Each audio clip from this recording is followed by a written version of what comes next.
Howdy everyone, Pocher here with an Age of Magic video, and in today's video we're doing the Hero Spotlight for Scara, the range damager of the Guardians of Order, the first character to come out for the faction. It is Egyptian themed, as you can see, lots of sand, and there's an Anubis somewhere, so we'll get into that. We'll go over her stats, her abilities, have a bit of a mess around in Arena, and talk about how the faction may possibly work. She's the first character to be released, so we don't know a huge amount about the faction, but we'll get some clues when we're going over her skills. Jumping into hit points though, at completely maxed out. When we test her in Arena though, we'll be testing her at Gear 13, since that's still pretty much the standard of the majority of players, Gear 12, Gear 13. So going into hit points, we have 16 million speed, 249. I think that's pretty much the average now, about 250 speed for characters. Slower for maybe tanks, but yeah, you get the idea. 250, armor 242, magic damage resistance 187k, basic magic damage 1.4 million, magic critical hit chance 56, which is decent. Magic critical damage is 3.3 million, and the more in-depth stats are here. Feel free to stop and have a look at anything you want, any information you need, it's all there. Beautiful, and at maxed out, she comes in at 68,000 power. Not that that's super important, but in case you wanted to know, it's there. So we'll jump. Oh, that was nice. I liked that. Okay, we'll jump into the arena now. Let's have a look at her abilities. Jumping into the arena, we have Scara's basic attack, Stinging Dust. Performs a magic attack on one target. If the target is a dark hero, they lose all buffs. If the target is a light hero, they lose one random buff. Moving into the awakened version of it, damage is increased by 30% for each buff removed. Now, a few things about this. Number one, most heroes with awakening, their basics normally receive a damage buff. There is no case that I know of where awakening a basic is beneficial if it's only getting a damage buff. But in saying that, with Scara, the damage buff is more than normal, as it is dependent on buffs removed, which could be a lot, so keep that in mind. But is it worth awakening? I'd hold off for sure. I think there's much better things to use awakening skills on than basic attacks. But overall, for a basic attack, this is really strong. I think this is insanely strong. Probably in terms of basic attacks, this is a top tier ability. The ability to remove all buffs from a target that is a dark hero. Now, mind you, dark heroes aren't really at the top of the meta at the moment. Your most prominent meta squads at this point in the game are your Cloud Wanderers and your Knights of the Council. And above that is a hybrid of both of those factions. And they're all light characters, except for Vulcan, I think it's dark buff. Are you using Vulcan? If you're using Vulcan, let me know, because I'd love to know. So, in saying that, I feel like the Dark Hero meta is on its way. When you consider that we've got the Van Norths with a new character that just got released, so there is the potential that she could add something to them, but at the moment they're not a huge threat. But consider the two other big dark factions, the Renegades and the Assassins, who have started to receive Awakening. Now, the Awakening thing isn't the scary part with these factions. The scary part with these two factions is they are still yet to receive their bosses. These two factions are super strong without a boss. So the threat of what their boss could offer the teams is a real thing. So having a character like this that has a basic ability that can just strip buffs is, I think, fairly useful. But again, it depends on how impactful these leaders are going to be when they're finally released. Overall, great basic ability, amazing. Awakening, I don't rate it personally. Moving on to Scara's second ability, Stinging Sands, different from Stinging Dust, squadrillion times worse. That's a mathematical fact. Performs a magic attack on one target, casts 2 stacks of a debuff, increasing damage taken by 40% on the enemy. 1 stack is removed each time damage is taken, except dot debuffs. Deals additional damage equal to 25% of the enemy's max HP. Increases damage by 30% for each ally's canopic jar. Additional damage can be blocked by armor and damage reducing effects. And the awakened ability is the damage increased debuff ignores fortitude, and this is the important part. Additional damage increased. How much? It goes from deal 25% to deals additional damage equal to 50% of the enemy's max HP. That is massive. This skill, I think, is definitely worth awakening. That is a huge, huge hit of damage. I don't think we've seen damage like that, HP-wise, since Raspit for max HP. Remember, max HP, you do this against a boss in a raid, for example, it's 50% of their max HP. It doesn't matter what the damage is, it's going to do. If they've got 50 billion HP, you're doing 25 billion damage.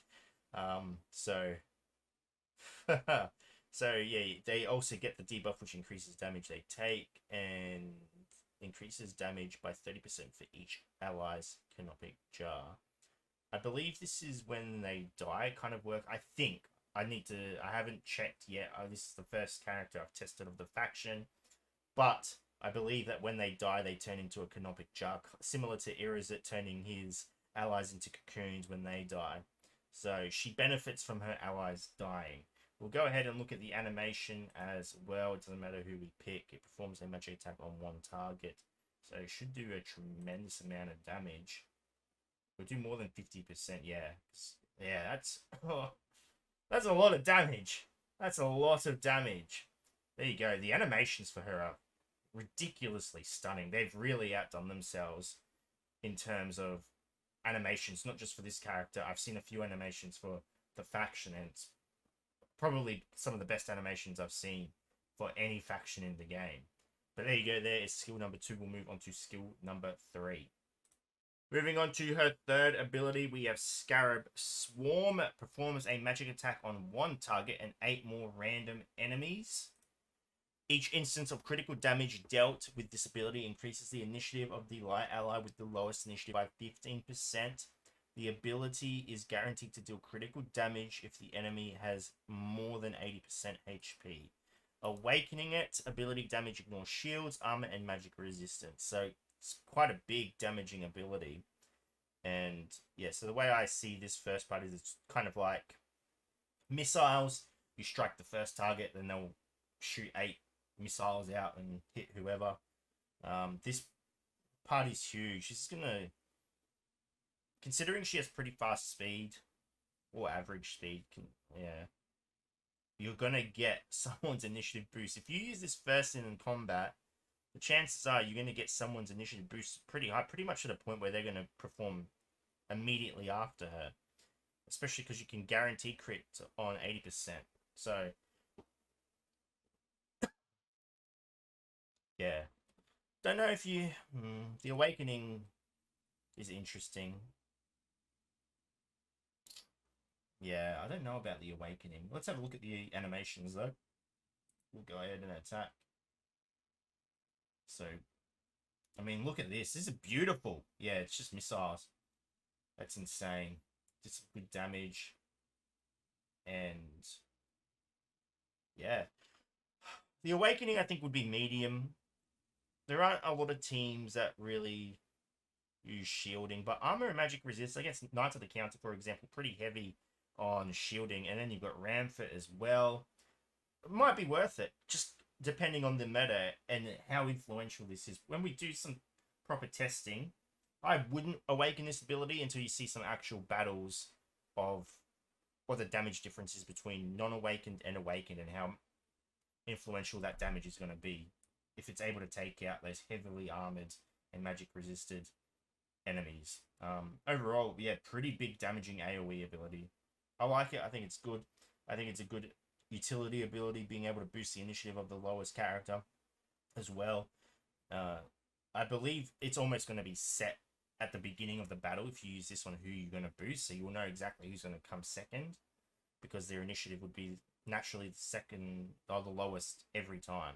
So yeah, overall pretty good ability. Nothing crazy about it, just does a lot of damage and boosts initiative. Going over Scara's passive Young Guardian. When enemies attack Scara, they receive vulnerability for 2 turns. Increases damage dealt by 50% at the start of every turn till the end of the fight. Damage increase limit 300%. In the Cradle of Chaos and raids, as long as the allies have shields, They reflect 30% of damage back at enemies. When Scara dies from an effect or ability, a canopic jar appears in her place. Scara cannot be revived. She can only come back out of the canopic jar. And when you awaken her passive, Scara's speed increases by 50% for each ally canopic jar. Now, the awakening for this is interesting. Again, we need to see how it works because speed is super important for her because the damage, 50% damage stack isn't used when she attacks. It stacks constantly. See, every time she has a turn, it goes up. It's up to 6 now. And it doesn't vanish after. That's a 4.1 basic attack crit. So the stack is there. I do not know if it can be removed by a cleanse, but just in terms of damage, it's there until the end of combat. So her allies dying boosts her speed by a significant amount if awakened, giving her more turns, which in turn increases her damage rapidly. That's massive. So yeah, very interesting hero. I think she has a potential to do large amounts of damage very quickly. She could be a threat. If you're not aiming her and killing her, she's going to become very fast and do a lot of bad things to your team. So depending on how the other heroes work and who becomes the priority, she just might just sit there in the back and just become a big threat. She's got decent HP. She's quite quick. Even if she's squishy and she can take a lot of damage, she's just going to be quick. She reminds me a little bit of Swamp Killer, kind of. Not really, but just speed-wise, she can become quick and become dangerous with those stacks. I guess no, I'm right. Barbarians, when they get attacked, they get the stack, but for her, it's every time she attacks, she gets a stack, and it's not lowered when she's healed. So yeah, very interesting hero. Very, very interesting hero. I think she may be useful as well in Cradle of Chaos. I think her AoE, RNG wise, we are always looking for heroes that can do big AoE damage. So yeah, I like her. I really like her. I think she's interesting, but I want to see how the faction as a whole plays and how this canopic jar business takes place, because it says she can't be resurrected, so I have a feeling the team might not have resurrection. It might just all revolve around kind of like I said, Irizet and the bugs. How they get their cocoons, they can't resurrect, but they heal over time, and then they hatch and ready to fight again. So yeah, there you go. There's Scara. Anyway, ladies and gentlemen, thank you so much for watching. If you have any questions, feel free to comment below. I will answer it to the best of my ability wherever you're around the world. Until next time, please take care of yourself.